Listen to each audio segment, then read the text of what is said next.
Pour bien s'entendre, il faut bien s'écouter. Rendez-vous sur M, la petite radio du Grand Maghreb. Amis auditeurs, bonjour. Très content de vous accueillir à nouveau dans le Café des experts économiques avec nos amis experts fidèles tout au long de l'année 2020 et qui vont continuer à nous accompagner en 2021. Marhaba bikoum Ali Harbi, bonjour. Reda Amrani, bonjour. Nous avons décalé un petit peu le numéro de cette semaine. C'est un mardi sur deux, mais on l'a décalé à la fin de la semaine. On a eu entre-temps un café presse politique très émouvant hier avec le retour de Khaled Rani dans un nouveau décor qui n'est pas celui-là. Donc nous, on va peut-être aussi rejoindre ce nouveau décor, cette plateforme de captation qui est juste à côté, au prochain numéro, j'espère. Et nous allons pouvoir décortiquer l'actualité de ce que nous avons retenu pour vous pour cette semaine. Ça faisait longtemps que la Banque d'Algérie n'avait pas communiqué. Je crois que depuis Mohamed Loukal, depuis longtemps, qu'elle n'avait pas donné un tableau de la situation. Voilà. Et donc, ça a été fait le dimanche 28 février. Ça concernait l'évolution de la masse monétaire et des règles qui encadrent cette évolution de la gestion des banques, les règles prudentielles, comme on les appelle. Il y a eu des informations pertinentes au 31 décembre. Oui. Celles qui étaient destinées en priorité à la Banque mondiale et au FMI nous ont été publiées. Normalement, on les a obtenues. Alors, on va décortiquer pendant quelques minutes. Ça peut être un peu technique pour une partie de notre public, mais c'est utile parce qu'on comprendra pourquoi c'est un enjeu, les politiques de banque centrale, pourquoi c'est un enjeu de politique monétaire, de politique publique, qui en dernière instance concerne à la fois le pouvoir d'achat, l'investissement et donc l'emploi, et donc la vie des ménages, la vie de tous les jours. Alors, premier chiffre sur lequel on va s'arrêter, Reda et Ali, c'est l'évolution de M2 de la masse monétaire. M2, c'est une des catégories de la masse monétaire qui a baissé en 2019, en dessous, qui n'a pas beaucoup baissé, mais qui a baissé, donc qui s'est contracté, 0,78%, et qui a fait un rebond qui s'est d'ailleurs accéléré au dernier trimestre de 2020 pour avoir une croissance de croisière sur l'année 2020 de 7,12%. Alors, la Banque d'Algérie explique que c'est le fait d'un certain nombre de mesures de facilitation du refinancement du système bancaire, la baisse du taux obligatoire des dépôts, le décalage des délais de refinancement des opérations de 1 à 7 jours, autant d'opérations qui, en règle générale, permettent de laisser plus de liquidité sur le marché. On ne peut pas s'empêcher de penser qu'il n'y a pas que cela. Et d'ailleurs, dans les formations, la communication un peu alambiquée de la Banque d'Algérie, on pense en arrière-plan à la reprise de la planche à billets et du financement non conventionnel. On a eu la même intuition. Ah oui, non, c'est système. De toute façon, quand la Banque d'Algérie récupère de la monnaie en billets, qu'elle réimprime, qu'elle détruit et réimprime, ne serait-ce que... Vous savez que nous, en Algérie, on détruit, on ne respecte pas le papier. C'est-à-dire qu'il est sale, il est mal entretenu, il est scotché, il est tout. Donc déjà, systématiquement, l'imprimerie de la Banque centrale renouvelle les billets anciens qui rentrent et elle renouvelle toujours avec 10-15% de plus. Et il était nécessaire, je pense, vu l'absence de liquidité, le marché ne fonctionnait pas, ajouter le Covid, la crise, le marché informel qui consomme beaucoup de monnaie était aussi paralysé parce que c'est un marché qui est porteur pour le développement, même s'il est dans l'informel. Oui. Et donc, n'avait plus d'outils pour travailler parce que les outils, c'est shkara, les billets. Et donc, il était nécessaire, je pense, de remettre un peu plus de liquidité on va quand même sur le marché. D'un mot, c'est normal, en règle générale, que la Banque d'Algérie injecte plus de monnaie. Ça accompagne l'expansion de M2, accompagne l'activité réelle et les besoins de financement d'une économie. C'est-à-dire, s'il y a beaucoup d'investissements, les banques vont financer ces investissements, il va y avoir des crédits, et donc un déclenchement d'un refinancement auprès de la Banque d'Algérie. Donc, c'est normal que la masse monétaire augmente. Ce qui n'est pas normal, c'est qu'elle augmente beaucoup plus vite que la croissance du PIB. Normalement, PIB. Elle doit suivre la croissance du PIB. Oui. Oui, moi je crois que là, il faut tenir compte aussi d'un effet qui est lié justement au ralentissement de l'investissement. Parce qu'en réalité, actuellement, en 2020, on a un phénomène de ralentissement de l'investissement, ce qui fait que aussi pour les entreprises je dirais, en situation d'investir, donc les entreprises la part des entreprises qui sont en relativement bonne santé, en fait, il y a un phénomène c'est qu'il y a de la disponibilité, parce que les investissements ne sont pas faits pour diverses raisons. Le contexte politique, le Covid, le gel un peu de tout ce qui est attribution de terrain, et puis le fait que l'accès au crédit était un peu plus difficile au courant de 2020, puisque ce qui remonte du terrain, c'est que les banques sont beaucoup plus regardantes. Donc il y a un effet de ciseau là. D'un côté, les règles prudentielles sont plus souples, mais en même temps, sur le terrain, les banques sont encore très réticentes à accorder du crédit. Donc, il y a une fraction d'entreprises qui se retrouvent avec de la disponibilité. Donc, il faut tenir compte de ce paramètre-là, qui fait que aujourd'hui, on se retrouve avec des dépôts plus importants, parce que les gens. Alors, sur les dépôts, Ali, pour essayer de lire un petit peu ce qui s'est passé en 2020, il y a eu un effet effectivement ciseau, un autre effet ciseau entre privé et public. Le privé a eu ses dépôts ont baissé, que ce soit les dépôts à vue ou à terme. Le secteur privé, ses dépôts ont augmenté. Et on peut effectivement, et les ménages aussi, leurs dépôts ont augmenté de manière beaucoup plus importante que la croissance de la masse monétaire qui a été à 7% et de la croissance de l'activité. Est-ce que c'est parce que, effectivement, on ne pouvait pas investir pendant cette période? Non, je pense que pour le public, la grosse masse vient de son attraque. Et donc, avec la baisse du produit des prix du pétrole, la baisse des exportations, donc on a eu un ratio en baisse pour les entreprises publiques. Parce que la grosse masse des entreprises publiques, c'est son attraque. Et ça a baissé de 7%. Ça a baissé. Oui. D'un autre côté, le privé aussi n'a pas eu à importer, les importateurs se sont retrouvés figés, réduction, donc l'argent a été. Moi, dans le chiffre qui me gêne le plus, c'est le 8% des ménages. Et là, ça, c'est de la thésaurisation. C'est plus que de c'est un mauvais chiffre pour l'activité économique. Ça veut dire que les banques ne financent pas les ménages. Quels sont les financements des ménages? C'est le logement, la voiture, c'est les équipements, disons... Crédit à la consommation. Les équipements durables des ménages. Et donc, le crédit à la consommation, le crédit vers les ménages est très faible.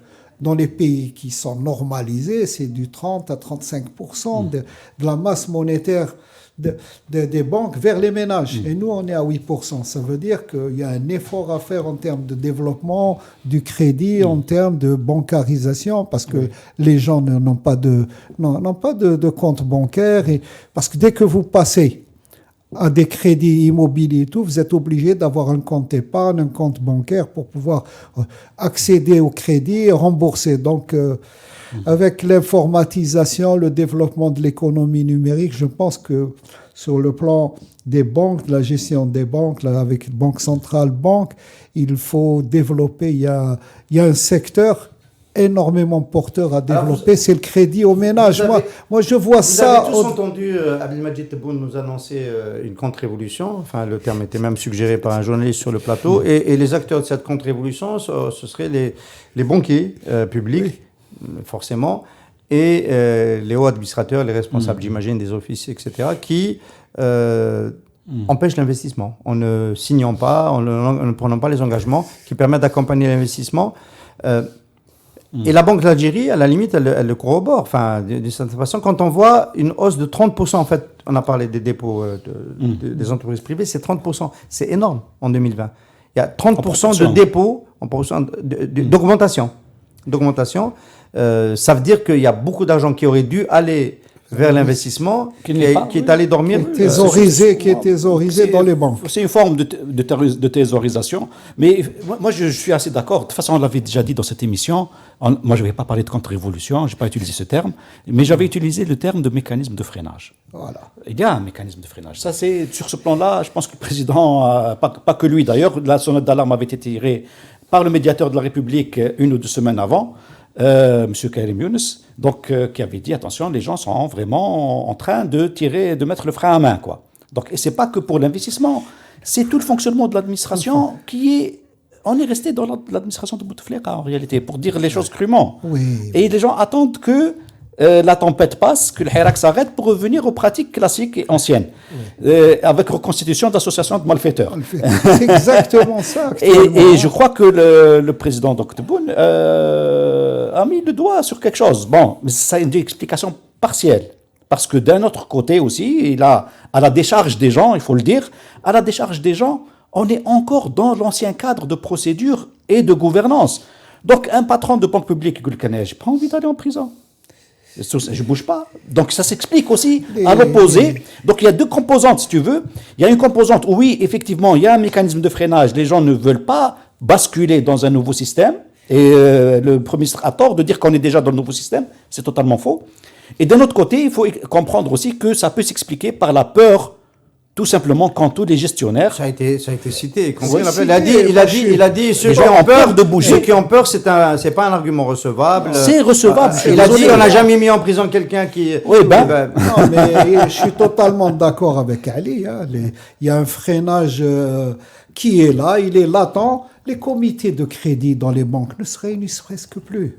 Mais il y a quand même eu une croissance Reda de 3,5% des crédits à l'économie en 2020, qui est inférieure à la croissance de 2019, qui elle-même n'est pas énorme, 8,8%. Mais regardez l'investissement agricole, est-ce qu'il est soutenu? Je ne le pense pas. Alors qu'on devrait avoir une croissance très forte de l'investissement agricole. Ça veut dire quoi? L'achat de matériel, l'achat de stockage, la construction de serres, l'achat d'équipements d'irrigation. Enfin, le fonctionnement de l'agriculture doit être financé. On doit avoir, parce que les campagnes sont maintenant plus dures à financer. C'est de l'agriculture intensive. Elle demande plus de ressources bancaires. Donc, l'agriculture, le président dit qu'elle est à 25 milliards de dollars de PIB, de part de PIB et tout. Mais où est le crédit pour soutenir l'agriculture? Où sont les aides à l'agriculture? Parce qu'il faut aussi des aides à fond perdu pour l'agriculture. Tous les pays le font. La Suisse le fait, qui est très rigoureuse. Donc, je vois pas pourquoi l'agriculture. Donc, il n'y a pas cet effort des banques et des fonds de soutien et des fonds de garantie vers l'un des secteurs les plus dynamiques. L'habitat est à l'arrêt. Il est à l'arrêt. C'est ça le drame. C'est la grande erreur sur le plan économique.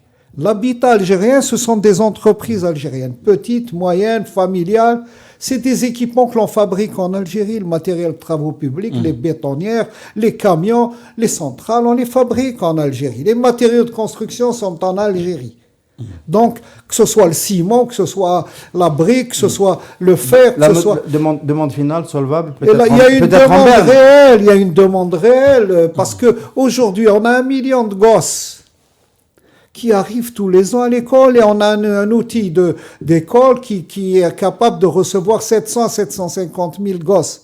Donc, il y a une croissance démographique. Il faut ajuster l'infrastructure scolaire à la nouvelle croissance démographique. Et là, il y a du mot pour construire, pour lancer des travaux, et c'est du dinar, ça relance l'économie. Là, dans les documents, on ne le lit pas, on ne le retrouve pas dans les documents de la Banque d'Algérie. Il y a une relance du bâtiment qui est primordiale et nécessaire. Il faut redonner du pouvoir d'achat. Et donc des crédits à l'économie qui devraient devoir rebondir en 2021, bien au-delà du 3,5%. Le chiffre, messieurs les experts, qui a le plus progressé dans ce communiqué, ce rapport sur la masse monétaire de la Banque d'Algérie, c'est celui de la masse qui circule en dehors du circuit bancaire, l'informel. Progression de plus de 12% à aujourd'hui 34% de M2. 34% de M2 n'est pas dans le circuit bancaire. Mes confrères de la presse papier ont retenu plutôt ce chiffre-là. Oui. Et est-ce qu'il est plus alarmant que d'habitude? Non, moi je ne suis pas mal alarmé de ça, mais je voudrais juste faire une remarque sur la question des 3%. En fait, il faut toujours dire 3% par rapport à quoi? D'accord. Oui. Donc, on est en train de raisonner par rapport à 2019, qui était déjà une année morose. D'accord. Difficile, très difficile. Voilà. Et donc, finalement, c'est pas significatif. Deuxième élément, la Banque d'Algérie trace des grosses masses. Et on n'a pas de l'information fine. Quand on dit crédit à l'économie, c'est quoi?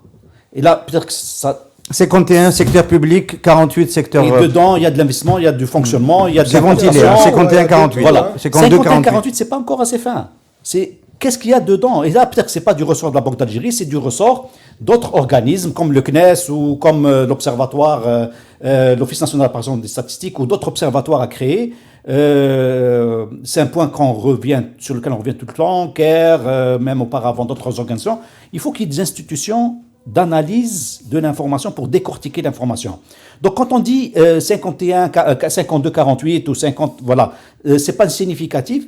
Dans les 48% pour le secteur privé, qu'est-ce qu'il y a dedans?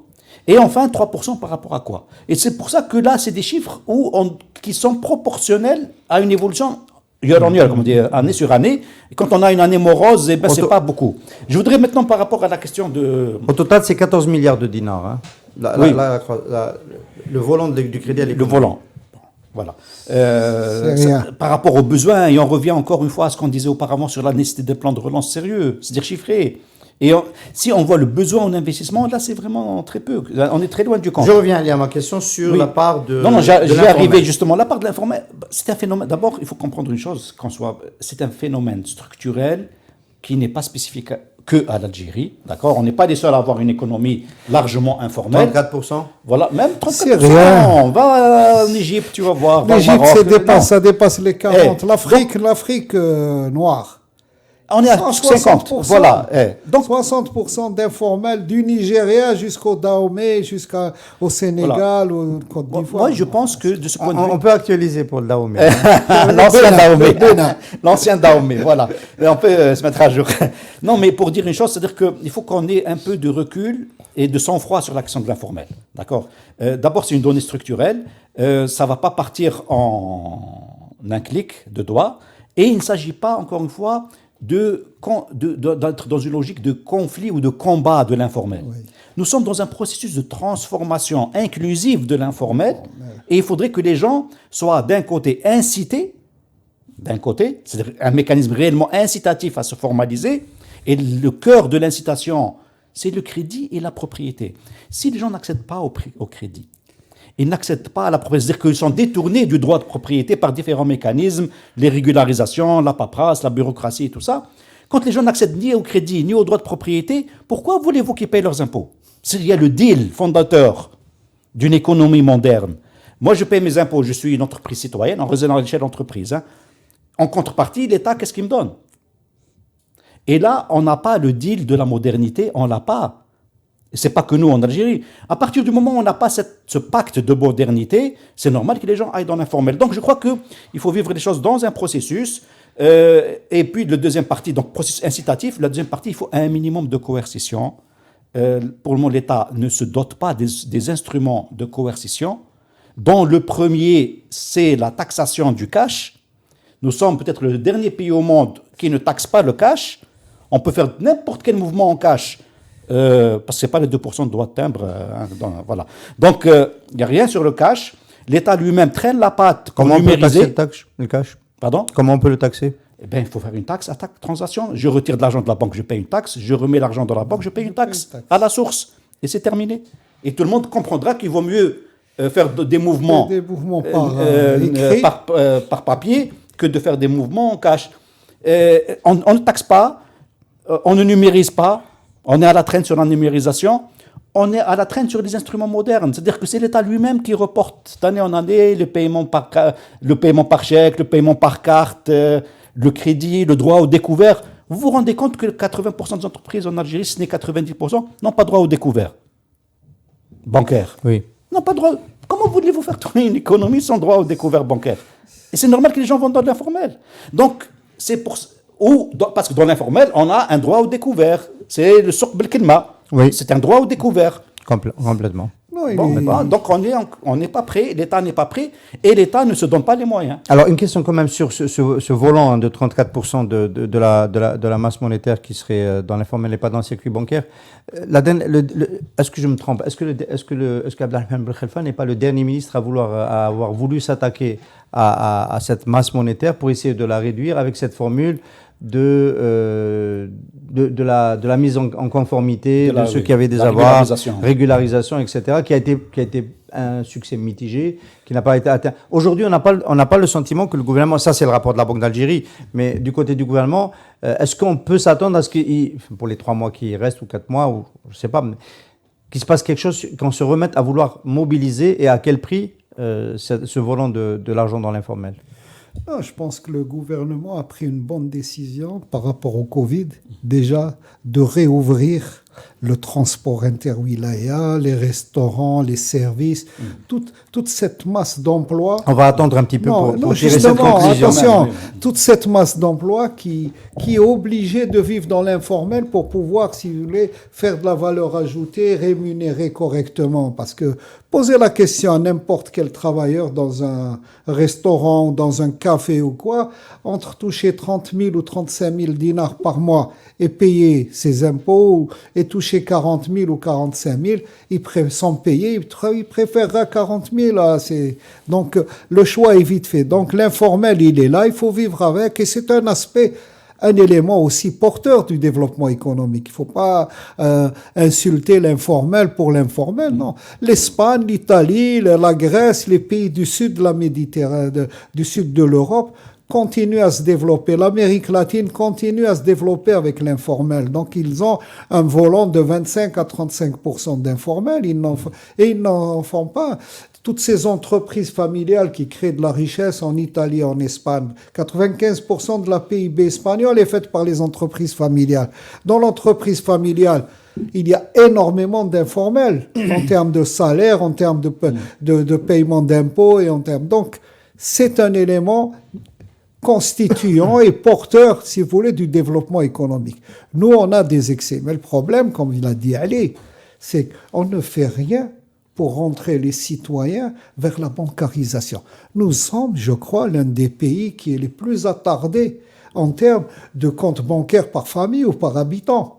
Donc, il faut profiter de ce développement de l'informatique. Il ne faut pas qu'on ouvre des banques à l'ancienne aujourd'hui. Il faut on ouvre des e-banks, des banques avec lesquelles on peut accéder par son smartphone, entrer dans son compte, payer par son smartphone. Donc, à travers le e-bank, il faut essayer, si vous voulez, de développer la bancarisation des Algériens. Comme on est passé de 3 millions d'internautes à 40 millions d'internautes, il faut aussi passer de quelques dizaines ou centaines de milliers de comptes bancaires à plusieurs millions de comptes bancaires. Et à ce moment-là, si vous voulez, l'économie deviendra plus visible et certains qui sont dans l'informel, comme l'a dit Ali, auront intérêt, si le crédit au logement est développé, et les gens sont obligés non pas d'attendre le logement social, mais de payer d'accepter d'une forme une incitation à la bancarisation. Ils seront bancarisés. Allez, je pense que, je ne sais pas si tu vas être aussi bienveillant avec cette présence relativement massive de l'informel. Tu t'es fait plus d'une fois le porte-parole des entreprises en général, je ne vais pas dire publiques ou privées, citoyennes, qui sont précarisés par la concurrence de l'informel. Et donc, une taille importante de l'informel va empêcher les bonnes entreprises qui payent leurs impôts, qui respectent la législation du travail, qui va les empêcher de rester performantes. Le secteur informel est un risque pour l'économie. On n'est pas en train de dire que c'est bien qu'il y ait de l'informel, on est en train de dire que c'est un phénomène objectif. On aurait pu comprendre qu'il disait ça. Hein. Non, c'est une part économique, c'est une part du PIB, ça crée de la richesse, mais c'est un risque pour l'économie du pays parce que justement, ça tire l'économie vers le bas. Ça, c'est indiscutable. Donc, on n'est pas là pour dire que c'est bien. On est en train de dire que c'est un phénomène objectif qu'on ne peut pas combattre ou croire qu'on va combattre ça sur une petite échelle de temps. Ça, quelque chose qui va prendre beaucoup de temps et qu'il faut se donner les moyens, et non pas donc de combattre, c'est pas en termes de combat, c'est en termes de transformation économique. Et donc, les bons élèves, justement, revenons au problème des bons élèves qui subissent ce qu'on appelle classiquement la concurrence déloyale. Entre quelqu'un qui paye la CNAS, d'autres qui ne payent pas la CNAS, qui déclare ses salariés qui ne déclarent pas, qui paye ses impôts qui ne payent pas. Et donc, il y a une situation de concurrence déloyale. C'est là où il faut justement, j'avais parlé des deux aspects, c'est-à-dire inciter les gens, mais il faut qu'il y ait aussi de la coercition. Et il faut aussi soutenir les gens, les bons élèves, entre guillemets, hein, les meilleurs de la classe. C'est là où il y a un focus particulier qui doit se faire sur les meilleurs de la classe, parce que justement, et ça existe déjà, notamment sur la partie de l'accès au marché public, sur l'accès au crédit. Donc, quelqu'un qui est conforme, hein, donc, il va toujours avoir des éléments d'avantage qu'il faut conforter. Ce qui est en train de se passer maintenant, c'est que justement, la fraction formelle de l'économie n'est pas suffisamment soutenue. Et c'est là le problème qu'il y a. C'est que les gens ne sont pas suffisamment soutenus. Et ce qui fait que, ce que je disais dans une réunion avant de venir ici, le problème qu'on a aujourd'hui, immédiatement en Algérie, n'est pas tellement de se dire combien de gens vont basculer de l'informel vers le formel, mais comment préserver des gens qui aujourd'hui sont des entreprises formelles qui vont basculer dans l'informel. Complètement. Le grand risque aujourd'hui, dans cette année, l'année prochaine, c'est celui-là. C'est que les gens, parce qu'ils ont des problèmes de trésorerie, parce qu'ils ont des problèmes de propriété, parce qu'ils ont des problèmes administratifs, parce qu'ils font face à la bureaucratie, qu'est-ce qui se passe? Ils se retrouvent en défaut. Ils se retrouvent en défaut, et une fois qu'on est en défaut sur un point, on est aspiré par l'informel, et on tombe dans le noir, hein. C'est comme dans le film Star Wars, hein. On bascule du côté obscur, hein, de la force. De toute façon, c'est la crise économique qui fait ça. Il ne faut pas croire que l'informel est majoritaire en termes d'entreprise. 99% des entreprises ont leur registre de commerce. Mais ont des pratiques d'informel. Font leur déclaration d'impôts, développent, si vous voulez, font leur travail. Mais en fonction des difficultés économiques, plus ou moins l'espace informel, ça veut dire qu'il y a des travailleurs qui ne déclarent pas. Dans le bâtiment, la plupart des travailleurs ne veulent pas être déclarés. Ils veulent être payés à la journée ou au mètre carré ou à la Et la Cacobat est déficitaire. Cacobat est déficitaire parce que Cacobat ne fait pas son travail aussi. Qu'est-ce qu'elle ramène pour les travailleurs des chantiers? Rien. Il n'y a pas de soutien, il n'y a pas de... avant le Cacobat, elle avait des bus, des trucs qui circulaient dans les chantiers, qui passaient les visites médicales, qui assistaient. Il n'y a plus ça. Elle attend au guichet que les gens viennent lui déposer les... Non. Et c'est ce qui fait que ça encourage. Mais l'informel, il est là. On n'a pas à le combattre. On a, si vous voulez, à ramener petit à petit par un développement économique, par une augmentation, si vous voulez, d'introduction des bonnes techniques de gestion, on peut ramener plus ou moins... En tout cas, on aura retenu que le chiffre de croissance le plus important sur les chiffres qui ont été donnés par cette note de la Banque d'Algérie, c'est quand même l'évolution de cette partie-là de la masse qui circule en dehors des banques en 2020. Une dernière question. Ça reste quand même réversible. Il y a une chose à travers ça. On ne voit pas aussi d'efforts de la Banque d'Algérie pour essayer de ramasser l'argent qui circule. La Banque d'Algérie... c'est pour ça que j'ai évoqué... Je n'ai pas vu le lancement d'un emprunt avec des taux d'intérêt supérieurs à ceux de l'inflation. Aujourd'hui, la loi des finances, c'est pire. C'est l'un des rares pays où la loi des finances annonce l'inflation dans les 3 ans à venir. Ça veut dire que tout le monde, on organise la fuite devant le dinar. Pour éviter cette fuite devant le dinar. C'est des objectifs d'inflation. Oui, mais c'est des objectifs, mais c'est des objectifs qu'on annonce officiellement et qui sont votés partout dans le monde, on le fait comme ça. Oui, mais on ne l'annonce pas de cette façon. Et chez nous, la Fed, c'est 2%. Hein, oui, mais la Fed, mais chez nous, on l'annonce cela. Et la Banque d'Algérie ne fait rien pour essayer de récupérer de l'argent. Moi, j'annonce 5%, je lance des emprunts à 7,5%. Alors, taux d'inflation à ce niveau-là. Dernière question sur ce chapitre avant qu'on avance sur le deuxième thème de ce Café des experts économiques. Est-ce que vous vous attendez, puisqu'on suspecte la reprise des injections de la planche à billets, donc du financement non conventionnel, est-ce que vous vous attendez à une accélération de l'inflation, hors inflation importée qui est induite par la dévalorisation du dinar, oui ou non? Il va y avoir les deux. Hein. Il y a la baisse du pouvoir d'achat. Oui, son incidence, c'est la baisse du pouvoir d'achat. Il y a le laminage des classes moyennes. C'est la chose la plus grave. Aujourd'hui, le gouvernement ne prend pas conscience qu'il est en train de détruire les adjudants de la guerre économique, du développement économique, qui sont les classes moyennes.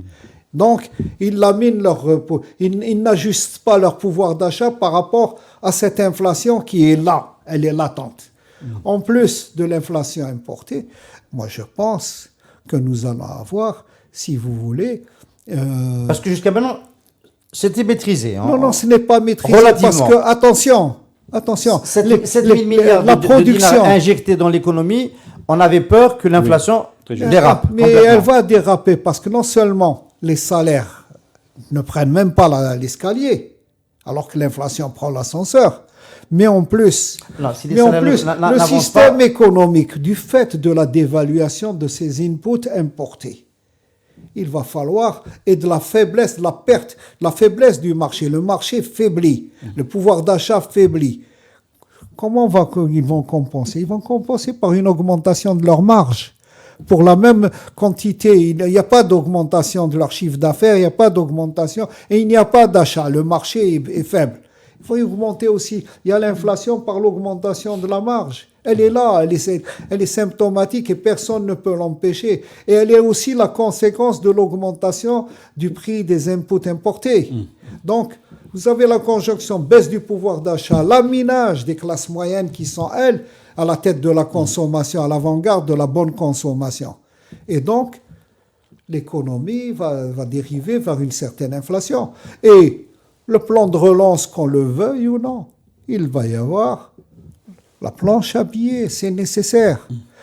Comment le déficit budgétaire, comment ils vont le compenser? Ils vont le compenser par là. L'Europe, l'Allemagne, les États-Unis, le Japon, tout le monde utilise aujourd'hui la planche à billets et les fondamentaux de l'économie sont mis de côté. Comment voulez-vous, nous qui avions d'autres difficultés, et encore, il nous faut relancer la machine, comment vouliez-vous qu'on n'utilise pas la planche à billets? Moi, je dis qu'il faut utiliser la planche à billets et il faut essayer de relancer l'économie. Il faut relancer l'économie et il faut accepter ces déficits budgétaires et aussi et surtout accepter l'endettement interne. Comment financer les déficits, Reda Amrani? J'enchaîne, je profite pour enchaîner sur la deuxième partie. Peut-être en ayant beaucoup moins à financer les plans d'équipement par de l'argent public et en faisant recours au partenariat avec l'étranger, des financements extérieurs éventuellement, y compris du BOT, et ça m'amène à cette sortie du président Abdelmajid Tebboune qui a sommé le secteur du transport à trouver un partenaire dans les 2 prochains mois pour le port du centre, le futur port de Hamdania à côté de Chechel. Ça signifie en creux que la Chine n'est plus automatiquement le partenaire, ou les entreprises chinoises ne sont plus les partenaires de ce projet. C'est un peu surprenant parce qu'on s'attendait qu'avec le partenariat avec les Chinois, il y ait aussi le financement chinois, parce que tout l'intérêt d'avoir les partenaires chinois dans le cadre de la route de la soie. Hein. Donc, on avait ce calcul-là. Je pose cette question et nous allons serrer rapidement les autres possibilités de partenariat de l'Algérie dans le contexte d'aujourd'hui. Pour la Chine, il faut le savoir. Le Maroc nous mène une guerre économique terrible. Projet chinois pour le phosphate. Nous, on met de l'incompétence face aux Chinois. On échoue. C'est un grand projet. C'est l'un des plus grands gisements mondiaux. Il fait beaucoup, beaucoup plus en termes de réserve que les 3 ou 4 milliards de tonnes de phosphate annoncées. C'est un projet où on aurait dû, on a parlé déjà de ça, partir sur 30 millions de tonnes d'exploitation totalement transformées et les évacuer par des canalisations. Les 4 millions de tonnes de minerais de l'Ouenza, on n'arrive pas à les évacuer par la ligne minière actuelle. Impossible. Et voulait évacuer 20 ou 30 millions de tonnes. Donc on discute mal avec les Chinois, on est incompétent. Dans les années 70, quand on avait un tel projet, on prenait un architecte industriel de procédé, un AIP, un spécialiste du métier, et qui est là avec nous pour faire les plans, pour négocier avec les partenaires pour la construction. C'est pas ce qui s'est passé dans le port d'Alger. Dans le port d'Alger, on a imposé les Haddad. C'est déjà, on n'est même pas arrivé au problème de la compétence technique. C'est pire. Mais je te dis, avec les Chinois, j'arrive. Les Chinois aujourd'hui, le Maroc leur a supprimé le visa. Ils les accueillent à Tanger, venez prendre le port de Tanger, vous n'attendez pas le port du centre. Je vous donne toute l'Afrique occidentale, je fais un gazoduc du Nigeria et tout, venez construire avec moi le gazoduc, venez vous installer. Les plateformes industrielles, nous, on a supprimé le programme des plateformes industrielles, on l'a confié au Wali sur une décision intempestive. On avait 40 ou 50 parce qu'il y avait les Kouninef, parce qu'il y avait les Haddad qui ont tricoté pour prendre les premiers contrats. Alors, on a supprimé ce grand programme. Le Maroc, il en a construit 12, il en est en train d'en construire une dizaine. Les plateformes, c'est des entreprises économiques, c'est pas un terrain vague. Et les Chinois, on leur dit, venez, L'industrie automobile, l'équipement est là. Le port, vous voulez un port pour la route de la soie, le port de Tanger est là. Et nous, qu'est-ce qu'on fait? On tergiverse. Je te dis, pour le phosphate, l'incompétent. En tergiverse, Ali, est-ce que ça justifie, Oui. est-ce que ça justifie une sommation? Trouvez-moi un partenaire dans Non, 2 mais je mois. crois que je ne voudrais pas m'arrêter à ça parce qu'il faut qu'on prenne un peu de recul pour bien comprendre que, comme est en train de le dire Reda, de toute façon, il y a une dimension stratégique d'abord et de vision à établir. D'accord. Il y a de grands enjeux aujourd'hui et un port, Sud Hamdaniya en l'occurrence, il va servir à quoi aujourd'hui? C'est quoi le truc? C'est-à-dire que, est-ce qu'on parle d'un port pour les besoins internes? Je peux répondre? Attends, laisse-moi te... Vas-y, si tu veux. Moi, mon rêve, c'est de transformer le port d'Alger en port de croisiériste. Et de ramener, Et de ramener les Scandinaves à longueur d'année. Ah oui. Et pas seulement. Hein. D'accord, il veut bien avoir ça. Voilà. Moi, je veux bien. Jusqu'en 55, Quand le port d'Alger était l'un des premiers ports pour les croisières. Mais quand on se donne une vision, est-ce que le Hamdaniya va être le substitut du port d'Alger à périmètre plus ou moins la même chose? Est-ce que c'est un port d'envergure méditerranéenne? Et donc, il y a une grande discussion à avoir avec nos vis-à-vis de l'autre côté de la bassine, comme on dit. Ou bien est-ce que c'est un port d'envergure internationale dans le cadre de la route de la soie? Donc, d'abord, posons-nous la question, qu'est-ce qu'on veut faire? Quels sont les avantages, les opportunités et les contraintes? Alors, les contraintes, justement, il y a la concurrence marocaine, mais il y a aussi le fait que toute la côte ouest africaine, aujourd'hui, elle est chapeletée de projets majeurs.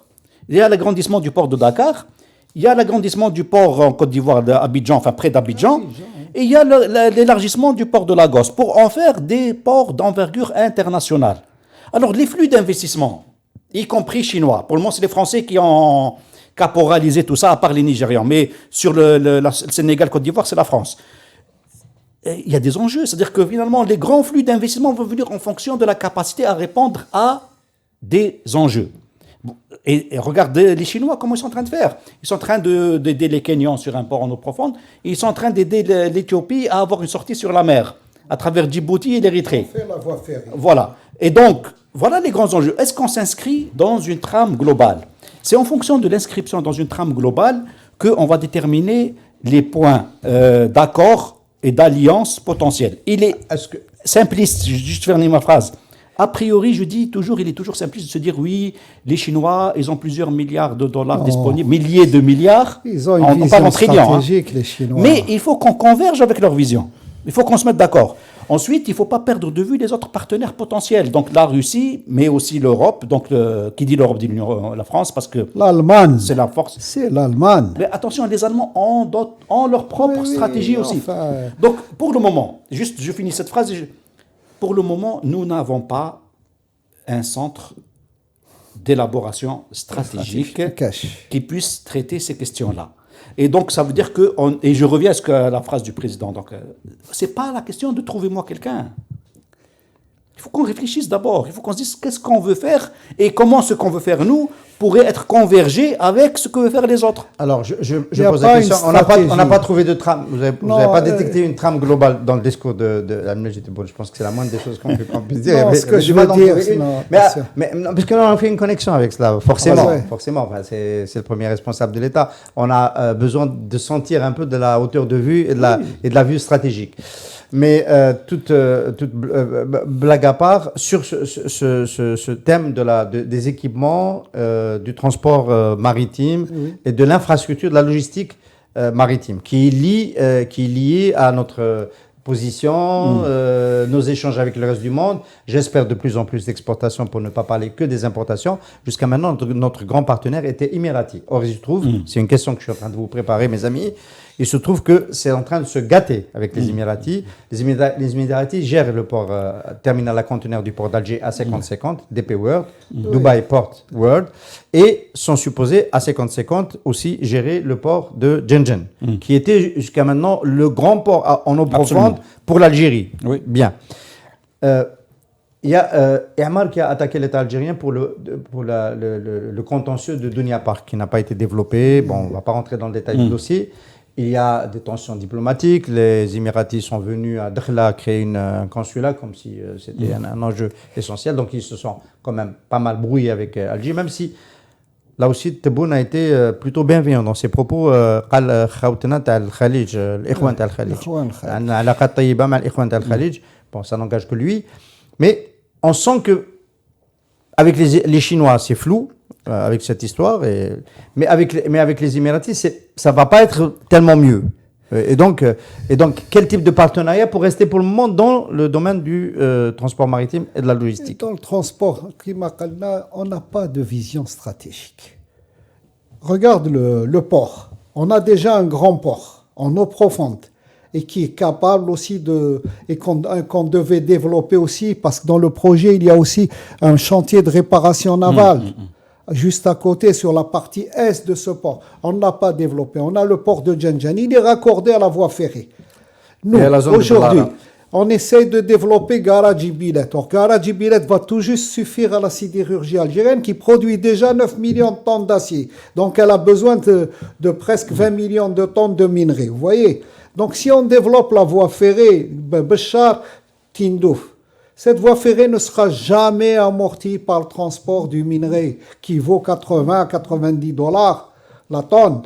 Donc, cette voie ferrée, si nous avions une vision, port de Djenjan, port du centre, et je vais jusqu'à Abidjan et Accra et je traverse la voie ferrée Dakar vers Lagos. Donc, j'ai une stratégie de transport et de pénétration. Ce serait un port d'éclatement pour aller vers le subsaharien? Mais bien sûr! J'ai déjà un premier râteau, la transsaharienne, qui va jusqu'à Lagos et jusqu'à Bamako. Donc j'ai une bifurcation au niveau du Niger et du Mali, et donc j'ai cette transsaharienne par la route. Je la double par une voie ferrée, puisque je vais faire la voie ferrée jusqu'à Tindouf. Je continue encore, je fais la même distance. Et je raccorde toute mon infrastructure maritime et ferroviaire avec l'Afrique. Si j'ai cette vision-là, donc, j'investis dans la logistique, j'investis même dans l'industrie de l'équipement ferroviaire. Je réalise un laminoir à rail à Ballara. C'était prévu. Ou alors à El Hadjar, au niveau de la scierie électrique et de la tuberie sans soudure, je mets un laminoir à rail à profilé lourd. Et je construis ma voie ferrée. Je dois construire 15 000 kilomètres en Algérie et je dois construire en Afrique. Donc, j'ai cette vision-là. Et à ce moment-là, le port de Djenjan et le port de l'Hamdaniya deviennent des atouts de premier ordre pour notre logistique. Ça, c'est la manière de voir algéro-algérienne. Mais si on est sur la carte, si on est sur la carte des Chinois, sur la route de la soie. Mais non, si je fais ça, et je développe aussi mon transport maritime, je le dis toujours, depuis l'Antiquité, les Algériens ont navigué dans la Méditerranée, qui était le centre du monde à l'époque. Je ne vois pas pourquoi, avec les instituts que j'ai, les jeunes que j'ai, je ne développe pas aussi de la logistique de transport maritime. Hydroprox, son attraque devrait multiplier par 3 ou 4 sa flotte, transporter non seulement les hydrocarbures algériens et les produits raffinés, mais aussi s'installer comme transporteur. Donc on a déjà des traditions, on ne part pas de zéro. Il faut développer le transport maritime. On peut commencer aussi par la réparation navale et après aboutir à la construction navale au bout de 20-30 ans. Mais il faut y aller, on est un pays maritime. Donc ouais, il faut une vision stratégique de moyen et long terme pour ça. Et on ne l'a pas aujourd'hui. Maintenant, tu me parles des Émiratis. Les Émiratis. Je pensais que tu les avais oubliés. Je ne les ai pas oubliés parce que les Émiratis, moi, ça me fait mal au cœur. Je suis sérieux. Comment se fait-il? Nous, on a développé le CVI. On a développé les entreprises de matériel de travaux publics. On a développé la BCL. On a développé l'AIA pour le matériel militaire. Et on va se jeter dans les bras des Émiratis. On n'est pas capable de travailler directement avec Mercedes. On n'est pas capable de travailler directement avec Rheinstein pour fabriquer nos engins blindés. On est en train de retaper. On a modifié les engins blindés militaires soviétiques. On les a transformés, on les a améliorés avec une nouvelle motorisation, de nouveaux équipements et tout. On est capable de faire ça. Et je suis capable, avec Liber, on a construit des équipements de travaux publics sur roues. Sur roues et sur chenilles. Les chenilles, on sait les fabriquer à Simotra. On a la forge, on a la fonderie, on sait fabriquer les chenilles. On a fabriqué des tracteurs à chenilles. On a cette technologie, on a le know-how. Et je vais voir les Émiratis. pour avoir un intermédiaire pour que des commissions soient payées. Il n'y a pas un autre mot. Alors il faut, j'élimine, tu arrêtes, c'est un développement mécanique, j'élimine les Émiratis, je travaille directement avec Mercedes-Benz. Est-ce que, juste une question, est-ce que tu dirais la même chose pour la logistique des conteneurs? On n'a jamais réussi à être performant, le port d'Alger ou Tinjan. On a besoin d'un partenaire. Oui, mais regarde, Hassan, je rejoins partiellement ce que disait Reda. Je vais modérer sur les Émiratis, mais sur le reste, je suis d'accord. Il faut qu'on se positionne avec des projets vis-à-vis des partenaires et pas l'inverse. D'accord? Donc, moi, tant que je ne développe pas des projets et que je ne me fais pas accompagner sur l'ingénierie de projets, donc les grands accompagnateurs type Banque africaine, Banque mondiale, SFI, pour qu'on puisse aller vers les partenaires potentiels pour leur dire, écoutez, moi je veux faire ça, est-ce que ça rentre dans votre stratégie? Là, on a pris beaucoup de retard. Parce que ce que dit Reda, et ça rejoint ce que disait Rabrab à un moment donné, pour dire que si on veut entrer en Afrique, on va entrer par le rail, et pas par la route. Donc, et pas par la mer. Et pas par la mer. Non, pas par la mer, nous. Tu gagnes 15 jours. Quand mais tu passes par le rail, tu gagnes 15 jours on a une par opportunité. le transport maritime. Mais ça, il faut développer de l'ingénierie. Ce n'est pas les mêmes volumes qu'on transporte. Il faut développer de l'ingénierie pour aller vers des partenaires, pour dire faisons ça ensemble. Et c'est là où ensuite les gens vont s'aligner. Tu sais, on est dans une fenêtre de risque et d'opportunité incroyable. L'opportunité, elle est où? C'est que tu as le financement de la route de la soie, d'un côté. Tu as 1900 milliards de dollars du côté américain, avec une fenêtre sur l'Afrique qu'il ne faut pas perdre de vue. Parce qu'à la différence de Trump, Biden est intéressé par l'Afrique. Et donc, il pense que l'Afrique est un relais de croissance. Ça veut dire qu'il va chercher des points d'entrée. Et donc, le point d'entrée pour les Américains le plus naturel, c'est le Nigeria. Et l'Afrique du Sud. En conséquence de quoi? C'est une Nigériane qui a été nommée à la tête de l'OMC, parce que la porte d'entrée naturelle pour les États-Unis, c'est le Nigeria et personne d'autre actuellement. C'est le canal donc, par lequel le développement va se faire en Afrique. Et je parle de la partie ouest. Hein. L'est, c'est autre chose. Et puis, il y a l'argent aussi du plan de relance européen, qu'il faut lorgner dessus, et sur lequel nous sommes déjà en compétition. La question qui se pose ici maintenant, c'est que le retard, nous sommes en retard. Regarde, le pipe Lagos, le pipe ouest-africain, hein, on a trop traîné sur la question, on se les fait chipper sous le nez.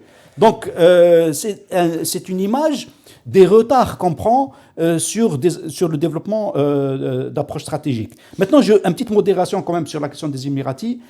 D'abord, il faut qu'on le sache. Les Émiratis, enfin la société émirati concernée, elle a l'exclusivité de la concession Daimler sur l'Afrique du Nord et sur le Moyen-Orient. C'est un passage obligé, c'est dommage. C'est-à-dire que si on arrête avec les Émiratis, on arrêtera avec Mercedes. Et le plus grave, c'est que le patron de cette boîte-là, qui a l'exclusivité de la concession commerciale du matériel militaire allemand, est un Français, désigné par l'Élysée, pour voir un peu les jonctions. Hein. Donc ça veut dire qu'on n'est pas sorti du cadre néocolonialiste. C'est verrouillé, d'accord. Donc on nous autorise à travailler avec Daimler-Benz parce qu'on a l'œil français, on reste sous supervision. Et l'argent des Émirats, un peu d'argent des Émirats, ils n'ont pas mis grand-chose. Un peu d'argent des Émirats. Est-ce que tu as suivi l'information qui a été diffusée par les Allemands à bon escient, qui disait voilà comment les Français vous bloquent, voilà, tous les contrats avec les Allemands. Est-ce que tu as suivi ça? Moi, je considère que c'était un appel du pied des Allemands. Travailler avec nous. Travailler avec nous dans ces grands projets. Sur ça. Il faut qu'on ait aujourd'hui. Nous ne retournons pas vers l'Allemagne. Il faut qu'on ait une capacité à renverser la table, mais avec des projets. C'est-à-dire que tant qu'on reste à la traîne du développement fait par d'autres, le cas du consortium émirati-allemand sur le matériel de Tiaret, etc., est significatif. Ce n'est pas notre développement à nous. C'est une offre qu'on a reçue et on a dit oui. Eh bien, il faut qu'on coupe ça et qu'on approche les choses d'une manière inversée. Merci. Merci beaucoup Ali, merci beaucoup Reda. On a fait un CE finalement animé, même s'il était décalé de 48 heures. On a toujours promis à nos amis auditeurs de raccourcir les délais. On attend toujours le sponsor, un sponsor qui nous permettrait de faire soutenir, du crowdfunding. d'en faire du crowdfunding. Peut-être que c'est ça qu'on va finir On par va faire faire, un crowdfunding pour parler pour de Radio manière One. plus soutenue, parce que c'est quand même demandé par les Bah, c'est amis bien. auditeurs, c'est quand même demandé de passer en fréquence hebdomadaire. En tous les cas, merci beaucoup à vous de vous être encore déplacé à Alger Centre, à Audin, pour ce nouveau numéro du Café des experts économiques, et à dans 2 mardis. Allez comme ça. Merci. Merci. Au revoir.